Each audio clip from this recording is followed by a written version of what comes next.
All right, guys, 16.4, rowing showing up again. I could not be more thrilled that we get to talk about rowing one more time in the open, yet again, showing that this is something you need to be focusing on all the time. Now, it doesn't mean that you are going to win workouts with the erg. As I've always said, you can't usually win a workout with rowing, but you can very often lose it. And that brings me to point number one about 16.4. A lot of people are saying that this is going to be your rest and your recovery piece.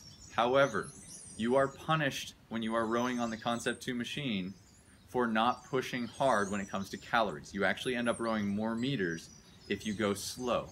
So, number one, when it comes to pacing, you need to make sure that you start off the workout when you get onto the erg by taking your first 20 strokes, nice and easy, settle in, reconnect with your body, and then you're going to start leaning into the pacing, meaning you're going to start pushing yourself. You also need to make sure that you have tested your calorie pacing before. It's going to pay off if you've been practicing. Hopefully you guys have been following the Dark Horse program, because we are right now in the middle of a calorie program for the open, so that you understand exactly what you should be doing calories per hour wise. If you haven't done that, I suggest getting on the machine, testing a few short pieces in your split that you're used to watching, minute 55, 2 minute, what be it, and then switching over to the memory and seeing what that equates to in calories per hour.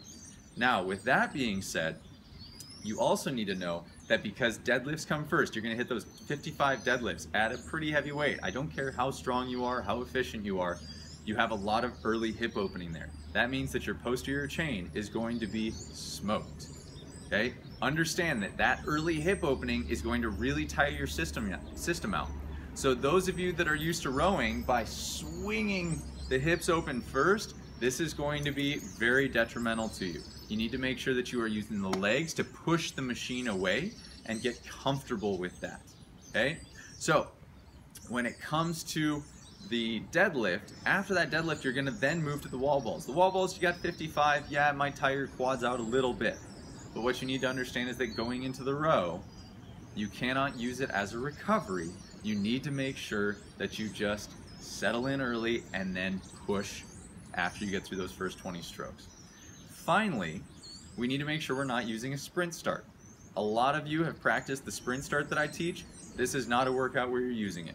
You are just getting into the first 20 strokes, nice and easy, and reconnecting. Guys, those are my thoughts. That's what you're going to do for 16.4.